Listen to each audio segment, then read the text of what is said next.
to, pave the way in gold and say, all right, all you have to do is show up. I've got everything else. The buffet is set. Or whether or not you show up and you go, okay, well, you'll be building the kitchen. You're gonna have to help grow the food.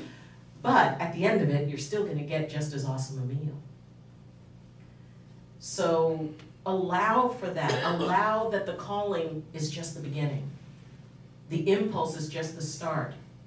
When I said I wanted to get a volunteer to say a prayer, I'd be willing to bet most of you started to have a prayer forming in your head. That there was something that was there. It's like, well, if I get picked, well, I could get something. I get something to say. And in fact, there may have been some when very bravely, we had our very brave volunteer. Yes. That kind of felt, oh, but I had something. And it's like, yeah, she counted to 10. Maybe she would have only counted to 5. Maybe she would have counted to 15. Every single day of your life, you're called to something. Maybe it's to look at a cashier who looks exhausted and say, hey, I hope your day is good. Thank you so much for serving us as quickly as you are. That sweater looks really nice on you. You have a nice smile. Maybe it's when you get that instinct and something tells you, I think I need to call this person. I don't know why, but I feel like I need to call them. And then you call them up and they say, you know what, I'm so glad you called. I'm really in trouble. I'm really not feeling good. That's a calling. Calling isn't necessarily a big trip to save the world. Maybe the calling is to save one person's world. And maybe that calling to save one person's world is your own. Maybe you're called to say, you know what, I need to take some time for myself. I need to step back and I need to be able to say and have the freedom to say and have the right to say, you know what, I'm not answering the phone for a couple of hours. I need a nap. Or I need a weekend away. Sounds like me. To be able to say that. There's always going to be a calling because one calling will lead to another, will lead to another, will lead to another. But you don't have to answer all of them right away. Because the thing is, that spirit, that consciousness, however you embrace it, however you feel about it, it already knows how busy you are. And and it may say, you know what, normally I wouldn't ask, but I kind of got an emergency and I need you to help me out with this. Or, you know what, this opportunity has come up and I know it's a little bit of a leap of faith, but do you trust me? And so usually when I have my, really, and I know looking up, it's like, well, don't look up because God is within. It's like, God is everywhere. I was raised Catholic. We always looked up. Absolutely. Because the cool stuff was on the ceiling. That's right. You had all this, it's like the stained glass, everything was about looking up. But, so I just do this like, really? And then it's like, really? It's like you realize this is gonna suck for a while. Yeah? But do you trust me? And I say, yeah. Have I ever steered you wrong? No. Have I given you a bad time when you steered yourself wrong? Yes. Not really. Because also that spirit knows that I give myself a much harder time than anybody else would. It's like, you know what? You took your shot. It's okay. It didn't end up quite what you expected, but some good stuff came out of it and you learned a lot. Oh yeah, that's true. That's true. So the idea that, just like these fancy new cell phones, if you pay attention, you can get an indication as to whether or not you need to pick that call up right now. Whether or not it's something gonna wait. And like I said, the universe has been here for an awfully long time. It's got patience. If you don't answer it today, you can answer it tomorrow. Because if it is something you need to answer today, believe me, there will be no doubt about it. It will be made very clear. I always like to picture it like being a monarch. Not the butterfly, like Game of Thrones type of thing, which is like the world's most uncomfortable chair. Why does anybody want that? I like the Lord of the Rings chairs, nice, big, cushy. But whatever throne you picture, whatever you would like to envision, picture that you're sitting on it. And you've got your guards and, and you're in your castle or you're in your clearing or your glen or your grotto or wherever it is. And a messenger comes barreling in saying, oh my God, oh my God, oh my God, your majesty, your majesty, your majesty, this is going on. And it's like, first thing you say is like, okay, calm down, take a breath, tell me what's going on. Oh my gosh, this is happening. It's like, calm down, tell me what's going on. And maybe after they tell you what's going on, you ask them a few more questions. And then when you're done, you go, you know what, thank you so much, messenger. Thank you for bringing this information to me.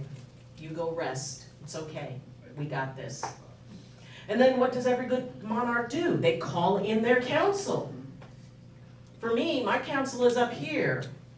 It is my love, my anger, my fear, my compassion, my empathy, my highest self, my lowest self, my happy inner child, my wounded inner child.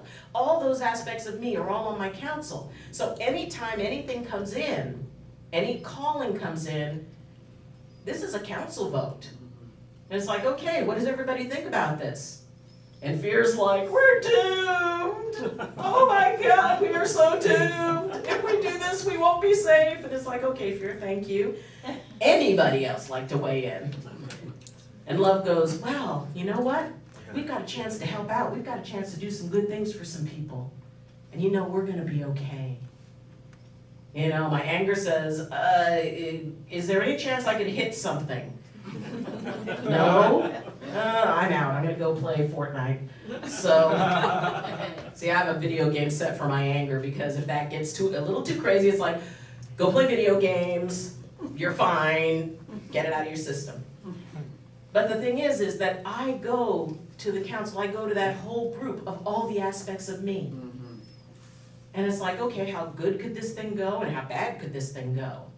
Am I prepared to deal with the consequences of what this decision will set into motion? If I'm okay with that, then it's like, all right, I think this is something we can do. And that process can be like that.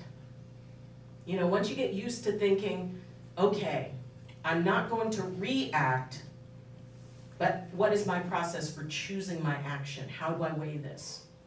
And it may be going and talking to a friend, say, hey, this thing came up, someone you trust, someone who, it's like, okay, they're pretty level-headed, and, well, you know what, if I were you, I would consider these things. Oh, okay, well, thanks.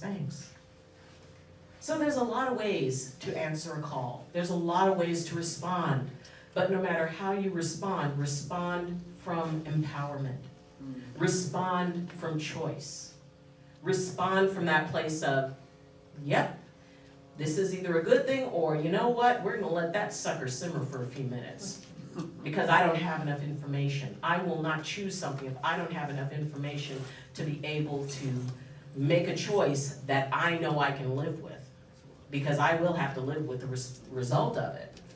There was an old TV show, a guy named Flip Wilson, and and he had this one character named Geraldine, and she always said, the devil made me do it. So the idea that it's like, I can't blame my guides if something bad goes wrong, because they're gonna go, and nobody else can see them, and it's like, yeah, she's not only, screwed up, but she's blaming imaginary people for it. But no, it's within your heart. It's within your mind, body, mind, spirit. How does it feel in your physical self? If you start getting a knot in your stomach and you thinking about doing something, that is a no. Yeah. You listen to it. Yes. Because you're wiser than you think.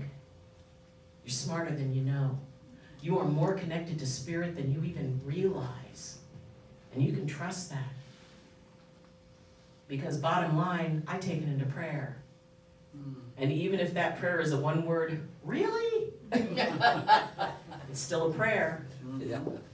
And I trust the answer. And so can you. So don't worry about whether or not you answer that call now, Or you let it sit in voicemail for a while, or maybe wait till they send a text, because that way you know they really mean it. But either way, allow yourself the right to choose. Thank you. Oh,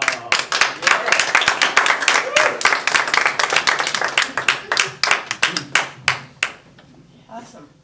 yes, thank you.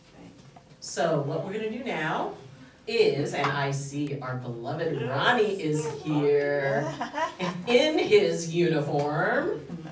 San Francisco, yay. And I think what we're gonna do is, while Ronnie sings, that's when we will pass our basket. And, you know, it's so neat, but I suppose before I volunteer him, you know, he hears a calling every Sunday when he's here, but it is always his choice whether or not to accept. That's it. Oh, boy. So Reverend Ronnie Grigsby, do you have a song for us? Oh, he's getting up, that's a good sign. It's like he may be just adjusting in his chair.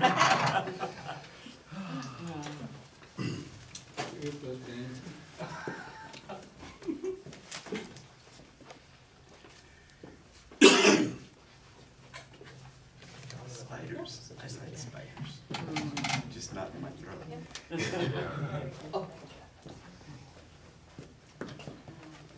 Give me this day our daily bread. You said you would supply all our needs according to your riches. You have but to ask, and you can receive.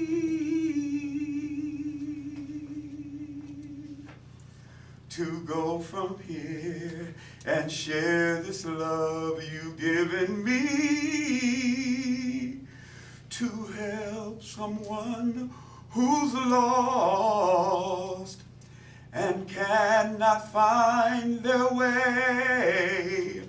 I am the truth and light, so you can receive. Oh Lord, I need your grace. Oh Lord, I have your power. Oh Lord, I need your love so I can receive.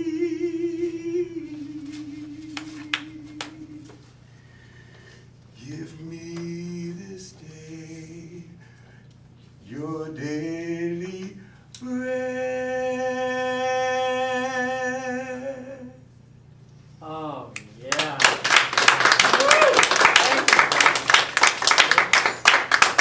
Way to go, Geronimo.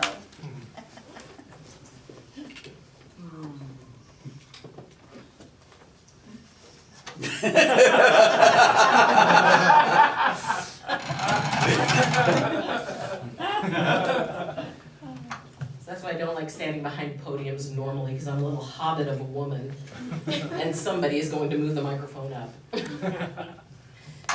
So, normally, what we would usually do is form a circle. And since there are slightly fewer of us than we normally have, I would like to try something different, if that's okay with everybody. I mean, you know, people want to do the circle, or would you like to try something a little different? I'm giving you a calling. Responding to the I'm call. responding. Something different. She votes for something different. So what I'd like each one of you to do is just get comfortable in your seat and just take a breath. Close your eyes, and I want you to imagine in your mind that you are standing next to the people who you are the most worried about right now. I want you to picture them standing in front of you. Now, it could be a person, it could be someone who represents a leader, it could be the earth itself. And what I want you to do is just picture that person being surrounded in light. Whatever it is that is weighing on them in body, mind, or spirit, you send that love from your heart out to them. If they are grieving, Mm. you picture them being comforted and just holding them. If they're going through a financial issue, picture money just kind of falling down around them. If it's somebody who is dealing with loneliness, you walk up and you put your arms around them and then picture hundreds of other people joining you and putting your arms around them. Picture leaders in other countries suddenly not arguing and taking a breath and looking at each other and saying, we can find a solution. Feeling gentleness permeate that room. And then I want you to picture that light surrounding you. Feel those arms surrounding you. Feel that abundance showering over you. Picture any conflict that you're having with anyone, that person stops and says, we can solve this. And that anything in you that is not serving your highest good, anything, any part of you, any hard story that is a part of you, watch it falling away and falling to the ground because it no longer serves you. And picture whatever the consciousness that you identify as spirit walking up to you, beaming with pride at you, telling you what a wonderful job you've done, telling you that it will never ever leave you, telling you that the two of you can do anything and that we got this. And any darkness that is around you is suddenly bathed in light. And as you take another breath and picture that wonderful sense of well-being becoming a part of you and then radiating out to everyone and everything around you. And a little part of that light stays lit within you, always. And take another deep breath. Let it out. And we are going to say Om 3 times. And each Om is your own. You start it and end it whenever you choose to. Some have longer breath than others. So take a deep breath in and say the Oms.